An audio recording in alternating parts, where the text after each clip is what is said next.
This is ESPN Esports. I'm Arda Ocal. Happy to be joined by Clayster, the Dallas Empire, now two-time tournament weekend winners in the Call of Duty League, one LAN, one online, leading the way in the Call of Duty League standings. Clay, thanks for joining us.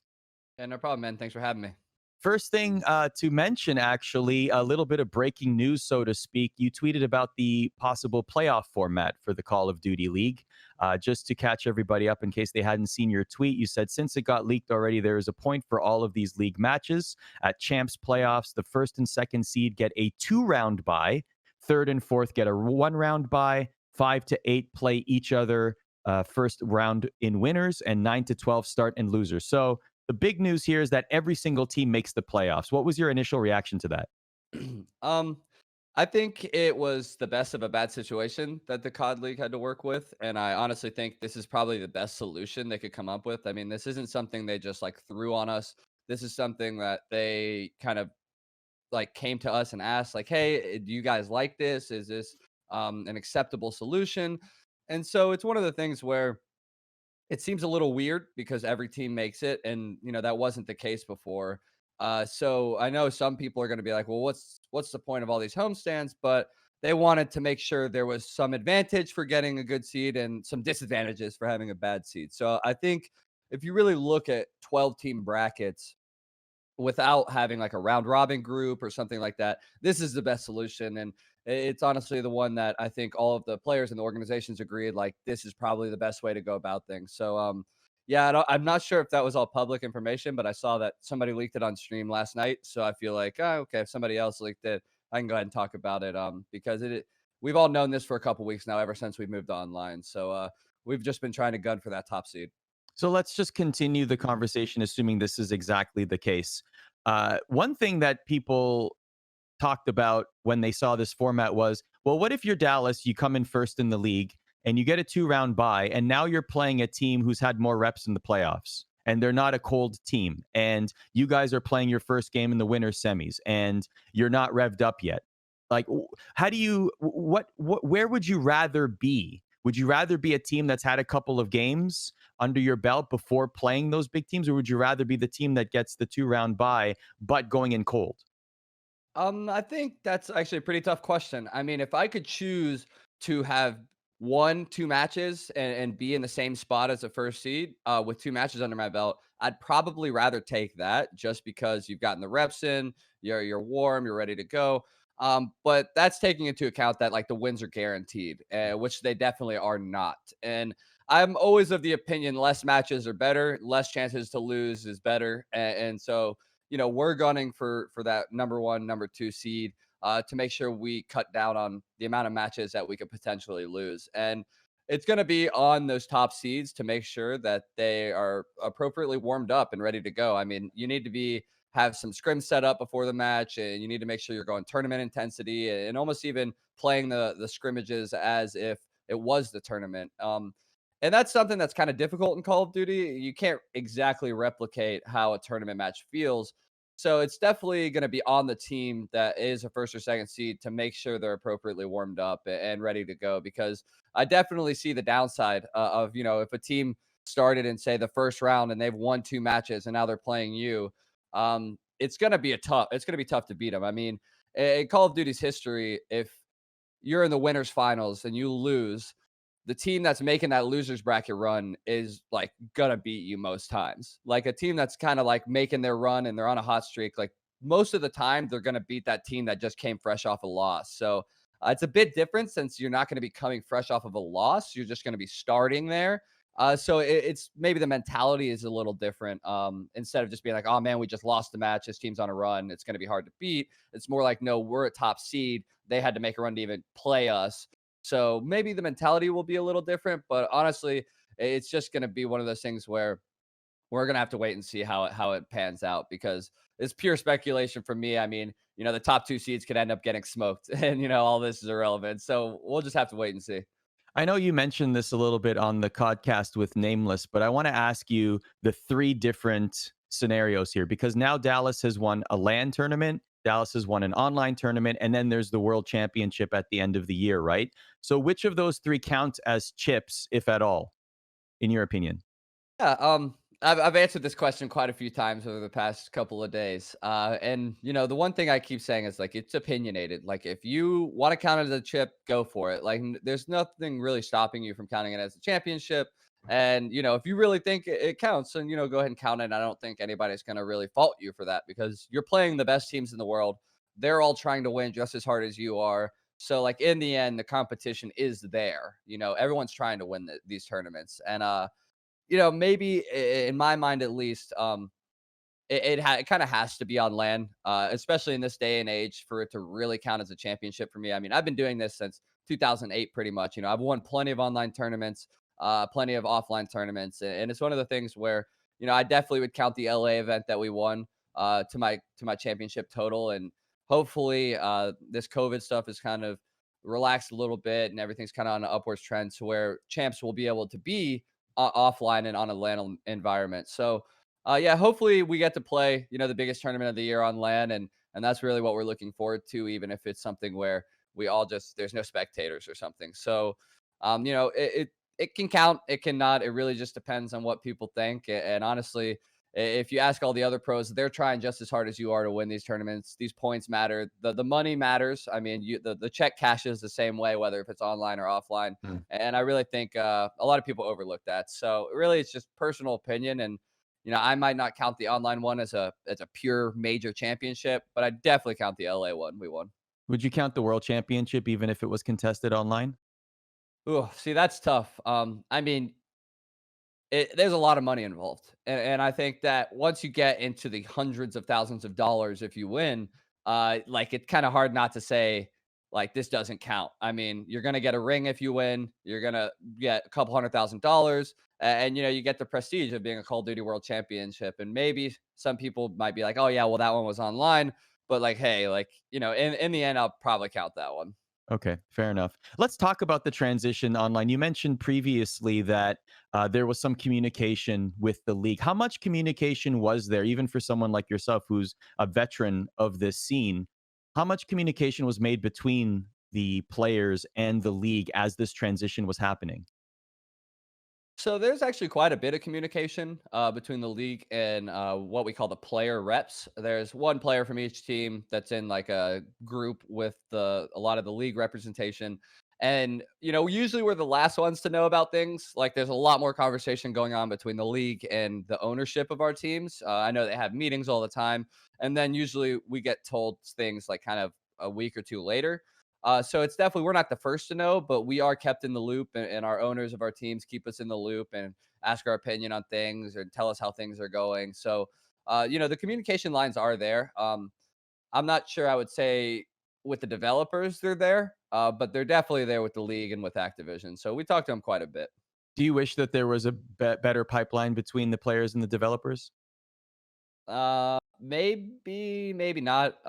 We've had that in the past, and there's been some moments where the players kind of forget who they're talking to and kind of just start going in on the developers, and it kind of ruins the relationship. So I actually think there needs to be a middleman. I don't think like a direct line with like the lead developer is a good thing always. I mean, if you're able to get all the players to be civil and be mature and be grown-ups, yeah, that would be awesome, but that usually isn't the case, and it usually devolves into a bunch of toxicity, unfortunately. So I honestly think there does need to be a middleman there. It shouldn't just be direct.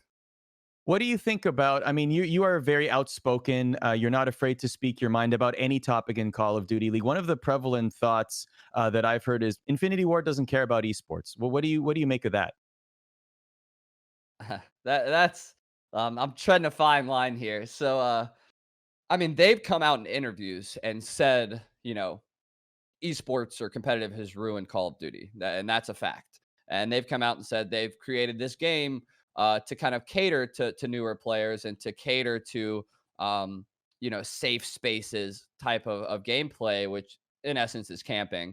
And so they've come out and said all these things, and I think you would be kind of ignorant to not put two and two together in that regards, where it's like I wouldn't say they don't care because they definitely do. I mean, they've released, some skins, they've released a quote unquote ranked play to the best of their ability, and I do think there are people inside Infinity Ward that do care. But we as competitive players also have to realize that we are a very, very, very small portion of Call of Duty players. And it's very hard to merge the casual audience of Call of Duty with the competitive side of it, just due to the nature of all the restrictions and item restrictions and score streak, all those type of things. So um, I wouldn't say they don't care because I definitely know people that work at Infinity Ward who do care. Hmm. It's just we're a small subset, man, and I think that all the competitive players need to realize that and understand that, like, yeah, we might play the game more than anybody else, and we might understand what like competitive integrity is, but competitive integrity doesn't always make for a fun, casual experience. So, like, I get both sides of it, and I wish we'd have a little bit better of a rank system, and I wish they would advertise a little more in the game. But in the end, I mean, they're doing the best they can, given the resources and given the small subset of the population we are as Call of Duty players. So I don't want, yeah, I wouldn't say they don't care, but there's definitely they leave some stuff to be desired. Certainly some challenges going online, but credit where credit is due. It seems like Call of Duty League vastly improved things, right? From the first online weekend to the most recent online weekend. It seemed like the gameplay was better, the servers were increased. What was your take from this past weekend in terms of the smoothness of gameplay? It's a learning experience, and they kind of realized that after week one, and especially with the feedback that we gave them the first week, which was the Dallas home series online. It was not very fun. Like, it just felt like I was playing on a host from 2000. It just felt like it was very laggy. There was frame drops, there was connection issues. Just overall, the quality of the servers were really poor, and even the quality of the broadcast was pretty poor.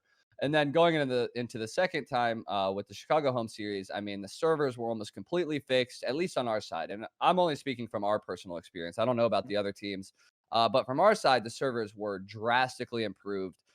That they actually felt like some of the best hosts we've ever played on in Call of Duty, and the broadcast improved.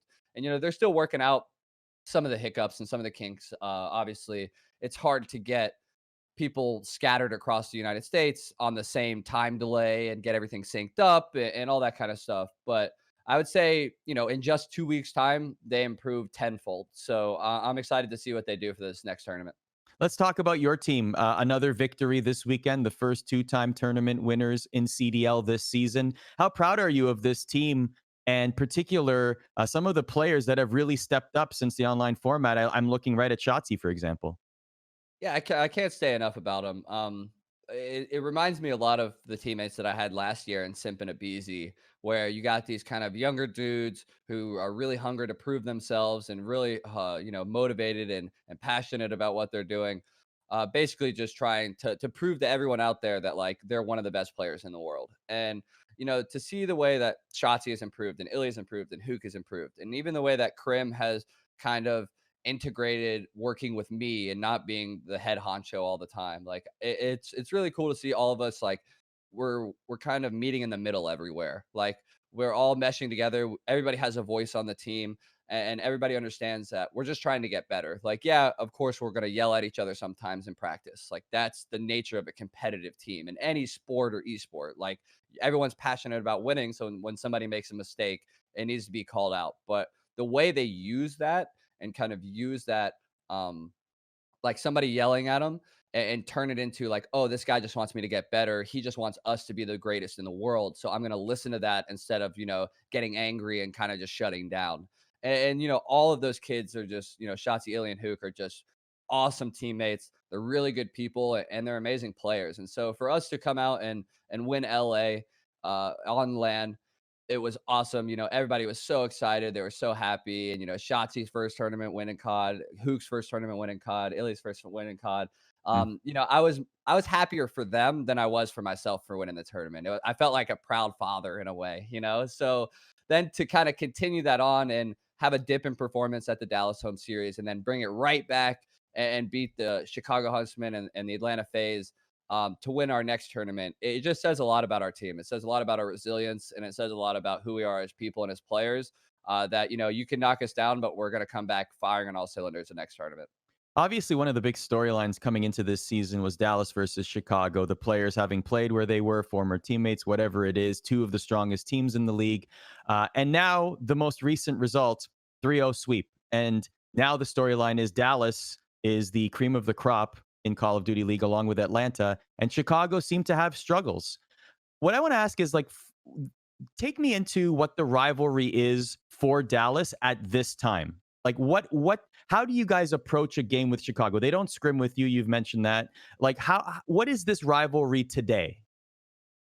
Yeah, it's interesting, the dynamic between our 2 teams, and I think that, Crim 6 definitely fueled the fire a lot at the beginning of the year, and if there's some players you don't wanna make angry, it's the players on Chicago Huntsmen, and I think Crim was a little too cocky in that regards at the beginning of the year and kind of fueled their fire a little too hard, and, I think me and the other 3 guys on our team kinda got roped into it in a way, like, if you look at my relationship with the players on the Huntsmen, Arcides was I just won a world championship with him last year. We're still really good friends.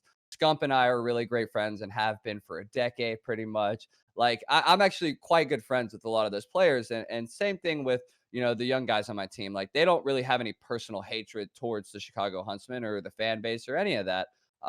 It's so I think for us, there's not as big of a rivalry as the media and everybody likes to make it seem. I think it's more so they're one of our greatest competitors. Like they're one of the best competition we have, and we want to beat them because not only did they beat us 3 times already this year, but having as big a fan base as they do, we felt the wrath of that. Like we all day, every day, in our Twitter mentions and our YouTube comments and Wow. everywhere, our streams. It's just it's hard to deal with sometimes, and so we're really seeing it as kind of like a vengeance tour. Like, hey, we just want to beat them to kind of give it back to them. I don't think there's any personal stuff except for maybe between Krim and the guys over on the Huntsman. And really, for the rest of us, it's just, hey, we want to beat these guys because all the trash they talked. Does Krim still have the poster up? I don't probably not. Probably not. Let me ask you just one question, and then I'll ask one more about Dallas. You also played with Prestini, right? And Prestini's in a very interesting situation. And I'm only asking this because you do give your opinion about things around the league. You talked about Pander on the podcast, for example. What do you think happens with Prestini and Florida? Do you think he stays on the bench? Do you think he gets traded? Your gut, your opinion. What do you think happens there? I think Preston is too competitive of a player to sit on a bench. I teamed with him last year. I've teamed with him for it was almost 3 years. I was on a team with him, which is crazy long time in Call of Duty. Like if you're teaming with somebody multiple years like that. So I know him better than I know a lot of people. And if you would have asked me a year ago, I probably would say Preston isn't a choice that you really want to make on your team just because of kind of the attitude he brings. He's a very emotional player.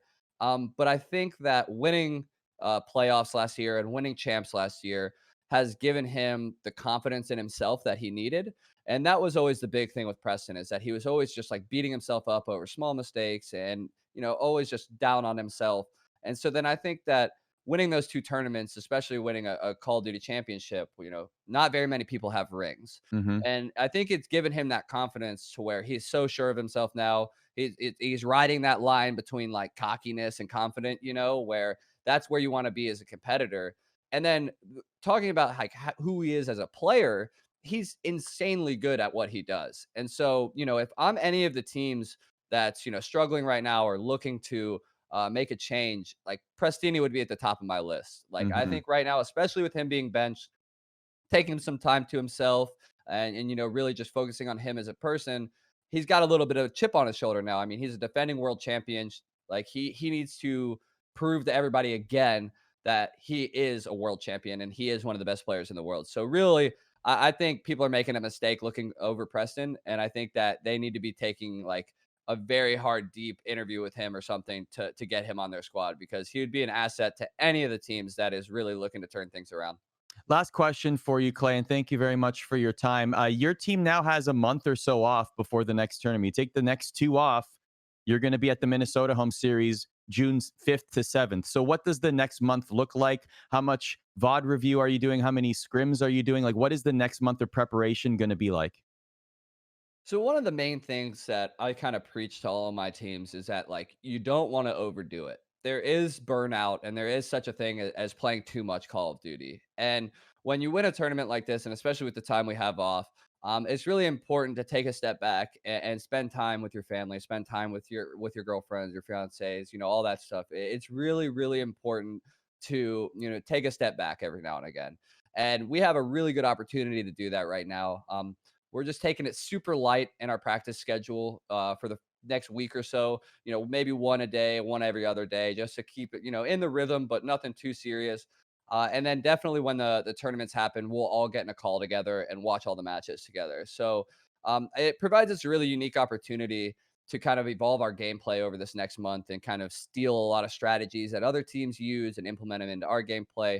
And then probably about 2 weeks out from the tournament is when we'll ramp up our practice again back to 2 or 3 days and every single day. So, right now we're kind of relaxing a little bit, making sure that we spend that much needed time with our friends and family because it really does matter to take a step back from the game sometimes. So, we're not trying to say like, oh, we won, we're the best, we're just not going to play anymore. It's more so like, hey, we just won. We put in all this time leading up to this tournament. 8 hours a day with film review and scrims every day leading up to this tournament. We accomplished what we wanted to do, especially beating the two teams we couldn't beat. So now let's take some time to step back and regroup and regenerate. And mental health is really important. As a pro, does playing Warzone count towards playing Call of Duty, or is that more like that's far enough away that it's fun? For a lot of people, I would think it doesn't, but for me, it does. Okay. I'm at a point in my career where I know the mental balance that I need between playing Call of Duty and not playing Call of Duty, and I know that like if I was to sit there and just play Warzone, 8, 12 hours a day, like everybody's doing streaming it, I'd go a little insane. So, I've been trying to pace myself on Warzone a bit too, and make sure that I'm focused and present for practice when we do end up practicing. Clayster and the Dallas Empire are your most recent tournament winners with the Chicago home series. They will be in action again in Minnesota, June 5th to 7th in Call of Duty League. Clay, thank you very much for your time. Yep. Thanks for having me. I appreciate it.